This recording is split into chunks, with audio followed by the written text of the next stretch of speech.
Baik, kali ini saya akan melanjutkan tugas kuliah 2, yaitu memahami konsep dasar sistem informasi manajemen. Kita lihat di sini.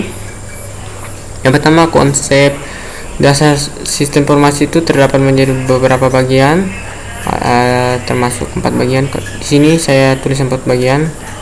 Saya merangkum.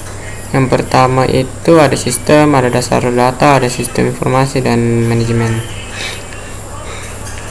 Oke, next. Kita lihat di sini sistem ada. Jadi sistem itu adalah suatu sistem yang beroperasi dan berinteraksi dengan lingkungannya untuk mencapai sasaran atau objectives. Oke, next. Kita lihat di sini konsep dasar data. Yang pertama itu definisi data. Kita lihat di sini deskripsi gambaran dari kata berupa transaksi atau bisnis dan non bisnis, aktivitas, kejadian, event, dan sesuatu lainnya yang didokumentasikan dan diklarifikasi tetapi belum diorganisasikan agar memiliki makna yang sesuai dengan kebutuhan pengguna user. Jadi ada beberapa poin-poin penggunaan data. Yang pertama, pertimbangan atau judgment. Yang kedua, perkiraan atau estimation. Yang ketiga adalah pengetahuan atau knowledge. Yang keempat itu ada keputusan atau decisions. Next, mengenai poin informasi, kita lihat di sini ada 2 poin. Yang pertama itu data yang telah diproses demikian rupa sehingga meningkatkan pengetahuan seseorang yang menggunakan data tersebut. Ini menurut MC Fadian tahun 1999. Yang poin kedua itu adalah data yang telah diklarifikasi atau diolah atau diinterpretasi untuk digunakan dalam proses pengambilan keputusan. Ini menurut Subadri tahun 2005. Kita di sini adalah proses manajemen. Kita lihat dari gambar tersebut itu ada 3 tingkatan manajemen. Yang pertama itu low level manajemen, yang kedua medium level manajemen, yang ketiga top level manajemen. Jadi ini mulai dari bawah, ini pangkat tengah, ini pangkat atas, top. Jadi ini adalah gambarnya, pangkat bawah, pangkat tengah, pangkat atas atau medium.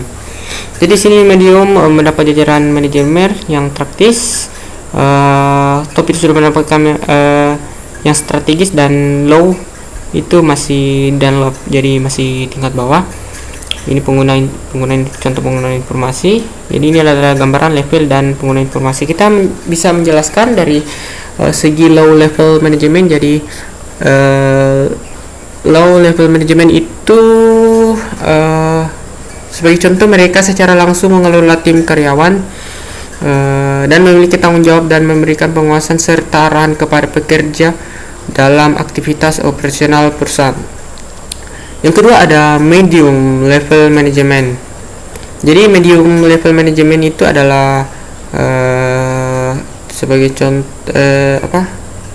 contoh itu di tengah struktur perusahaan dan bertanggung jawab kepada top level management. Jadi tanggung jawabnya itu adalah terdapat pada strategis top management. Yang ketiga, tingkat paling atas alias top level management. Jadi top level management ini adalah tingkat tertinggi di perusahaan. Jadi top level management bisa dikatakan sebagai arsitek utama dalam perusahaan, karena mereka yang mengambil keputusan tentang arah yang diambil oleh sebuah perusahaan. Sebagai contoh, kita akan membangun desain jembatan. Jadi top level management itu adalah orang yang paling berpengaruh kepada sebuah perancangan atau sebuah proyek. Sebagai contoh, proyek jembatan, karena mereka itu adalah yang merancang sebuah proyek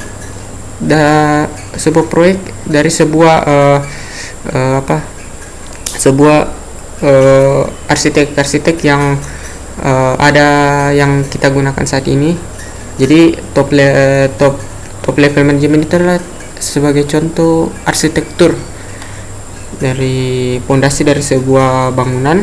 Sebagai contohnya, kita klarifikasi saja adalah arsitek adalah top level atau sebuah fondasi untuk membangun sebuah proyek. Next, kita lihat di sini ada konsep dasar organisasi. Konsep dasar organisasi itu terdapat definisi organisasi dan mendapatkan 2 poinnya. Poin pertama itu menandakan suatu lembaga atau kelompok fungsional seperti organisasi, perusahaan, rumah sakit, perwakilan pemerintah atau suatu perkumpulan olahraga. Yang kedua, berkenan dengan proses perorganisasian sebagai suatu cara alokasi dan penugasan di antara para anggota agar tujuan organisasi dapat tercapai dengan efisiensi.